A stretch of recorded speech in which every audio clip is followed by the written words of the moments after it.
Hey there and welcome. Today we're going to be discussing one of my all-time favorite mangas, Hell's Paradise, Jigokuraku. A manga that I've been eager to talk about for quite some time. If you're into the darker side of Shonen Jump like Chainsaw Man and Jujutsu Kaisen, then you're in for a treat. With the anime finally in production and episodes rolling out every week, I am absolutely thrilled that I get to talk about it now. So let's jump right into my thoughts on this dark and captivating gem. The suspenseful plot combined with the intriguing character dynamics and the exceptional art makes Hell's Paradise a standout manga in the dark shonen genre. The story continually subverts expectations, maintaining an air of unpredictability that keeps the reader on their toes. Hell's Paradise explores many themes like survival, human nature, and the morality, delving into the complexities of what it means to be truly human. The characters, both protagonists and antagonists, challenge traditional notions of good and evil, pushing the boundaries of what we might consider acceptable or even forgivable. I cannot recommend Hell's Paradise enough. Its unique mix of action, horror, and character-driven narrative make it a must-read for any manga fan, especially those who appreciate dark, thought-provoking stories. Yuji Kaku has managed to create a captivating and memorable world that will leave you eagerly waiting the next chapter. Come to think of it, I think I finished the entire story in a single day. It was just that page-turning for me. So whether you're a fan of the darker side of the shonen manga or just looking for a new series to dive into, I highly recommend giving Hell's Paradise a try. It's a unique blend of engaging storytelling, intricate artwork, and unforgettable characters is sure to leave a lasting impression. Now, before we proceed any further, I'm gonna do my best to stay spoiler-free while giving my thoughts on specifics such as, plot, characters, and so on. So if you haven't read the manga yet and you kind of just want to experience the story for yourself, then I highly recommend stopping here and returning to this video once you've finished. However, if you're okay with some spoilers or have already read the story, well then sit back, relax, and enjoy the rest of the video. The story revolves around the character Gabimaru the Hollow, who is known as the strongest ninja of the Iwagakure village. However, when he tries to leave the life of the ninja behind, his fellow ninjas betray him and he ends up on death row. Gabimaru spends his remaining days waiting for an executioner capable of killing him, thinking his existence is meaningless, yet his apathetic view of life ends when he realizes he has a reason to live, to return to his dear wife's side, Yui. One day, the executioner Asaemon Sagiri approaches him with a tempting proposition. If Gabimaru joins an expedition to search for the so-called elixir of life, the shogun will forgive him for all his crimes and give him pretty much a free pass. However, the island where they were supposed to go is surrounded by mystery. If mystery is code for giant monsters that want to rip your head off, because on this island, Hell and Paradise seem to intertwine, and you could only leave with one. Now, what really caught my attention about Hell's Paradise is how it manages to focus on not only just Gabimaru and Sagiri, but also the other criminals and executioners on the expedition. Like, the story is essentially a survival expedition where everyone is an enemy of the other at first.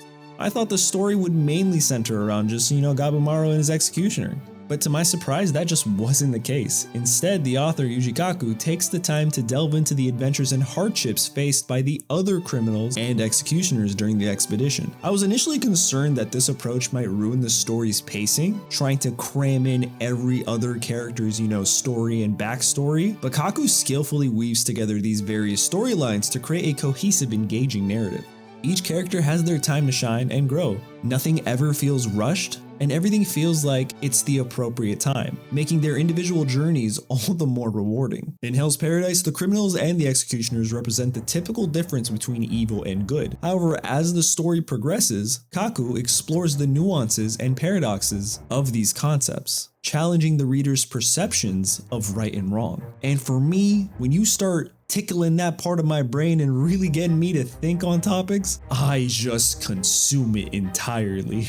I just could not put the manga down. I needed to know what would happen next for every single character and where the story was going. It was truly amazing. And I think that this adds the depth and the complexity to the story, which keeps the reader engaged throughout the entire manga. Another refreshing aspect of Hell's Paradise is its portrayal of the female characters. Now hold up, calm down. I'm saying it's a good thing. None of them fall into the typical cliche of the naive girl who must be protected. Instead, characters like Sagiri and Yuzuriha are strong, brave, and intriguing, playing meaningful roles in the story. This is particularly noteworthy considering the manga takes place during the Edo period, when that was typically not the case for women in general. So again, shout out to the author for being so progressive. But every good story needs an antagonist. And the Tensen, which are the 7 synthetic beings who have mastered the ways of Tao, serve as a fascinating antagonists in Hell's Paradise. These captivating characters evoke a mix of intrigue, rejection, and disgust, making for a truly engaging reading experience. The Tensen are immortal beings without a specific gender, and their morals and thoughts are often disturbing. Their designs are eye-catching, and their attitudes are alluring. They manage to capture the reader's interest while also eliciting a feeling of repulsion at the same time. It's a contradictory sensation, but once you read the manga, you'll understand why they evoke such a response. And all this takes place on Kotaku Island, where the expedition is being held. This place is actually based on the novel The Island of Dr. Moreau by H.G. Wells, which Hell's Paradise's author has confirmed as his favorite novel. The island is a fascinating setting that combines elements of heaven and hell, a testament to Kaku's imaginative world-building skills. The attention to detail in the manga's art and the island's intricate design are instrumental in immersing the reader in HP's unique world. The vivid depictions of the island's various environments and creatures contribute to the story's dark and engrossing atmosphere. I, for one, would not want to spend a minute on this island. Now, although Gabimaru is presented as the main character, Hell's Paradise is essentially a multi-protagonist story where nearly all the prisoners and executioners play significant roles. As I mentioned earlier, I was initially concerned that this approach might disrupt the story's pacing, which has happened many times in past mangas I've read. But Kaku manages to balance the various plot lines and character arcs effectively. There are more than 10 notable characters in the manga, but I'd like to talk about these few of my favorites. We obviously have Gabimaru, who is an elite ninja who never backs down from a challenge. He's portrayed as an overpowered character, but he also has his limitations, and there are times when he isn't destined to win the battles. However, his love for his wife Yui serves as a source of strength, helping him persevere even when faced with seemingly insurmountable obstacles. Now these next two are by far my favorite duo, Chobei and Toma. Chobei and Toma's relationship as siblings is beautifully depicted. I don't know if it's something that I can just relate with is why I like it so much, but they both respect each other, but Toma, the younger brother, has always lived in Chobei's shadow. Instead of allowing this to hold him back, Toma puts his pride aside to become stronger so he can fight along Chobei without being a burden. Chobei, on the other hand, starts off with an aggressive personality that a lot of you may find off-putting because I for sure did. However, his devotion to his younger brother and willingness to do literally anything to protect him eventually wins you over. Yuzuriha is another outstanding character who quickly became one of my favorites. She possesses a carefree personality and is one of the strongest characters in the story. Like, she literally just doesn't care. And Yuzuriha's straightforward and narcissistic nature may seem a little bit off-putting at first, but again, the way she's written features her unwavering determination to survive, and genuine moments of compassion make her an incredibly captivating character. And of course, we gotta talk about our girl Sagiri and her character arc, which is one of growth and self-discovery. Initially, I had mixed feelings about her, unsure if she was a waste of potential or a character worth even rooting for. However, as the story unfolds, she demonstrates that even those with many weaknesses, which she definitely does have, can use them as a source of strength, becoming a powerful and well-rounded character.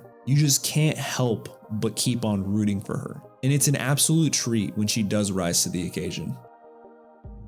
Okay, here we go, the artwork. The anime is doing a good job, but let me tell you, the manga, one of the most striking aspects of Hell's Paradise is its artwork. The manga's panels are filled with intricate details and captivating compositions, making for a visually stunning reading experience. That probably played a huge part to the fact that I just could not put the thing down and I kept going from chapter to chapter to chapter. Yuji Kaku's art style is both terrifyingly beautiful and expertly crafted, with the ability to portray a wide range of emotions and situations, from grotesque and brutal scenes paths to absolute tender, heartfelt moments. It's mind-blowing, really. But let me wrap it up and give you my final thoughts on this absolute gem. It should come as no surprise that I absolutely adore Hell's Paradise, and I wholeheartedly give it a well-deserved 10 out of 10. Yup, that's right. There is no other manga that I've read currently that even comes close. Actually, let me take that back. There are a few that, get the 9, maybe a 9.1, but a perfect 10 out of 10? Nope, sorry, this is it. Yuji Kaku has crafted a masterpiece with engaging world building, character development, and a masterfully unfolding story. The manga only gets better with each chapter, drawing you deeper into its darkness and the fascinating world. Just when you think you know what's gonna happen, you're just taken by surprise, and it's absolutely beautiful. It's an experience worth having. So if you're a fan of the series like Jujutsu Kaisen and Chainsaw Man, then I think Hell's Paradise should definitely be on your reading list. So buckle up and join Gabimaru and Sagiri and the rest of the memorable cast on their perilous journey to the mysterious Kataku Island. Trust me, you won't regret it.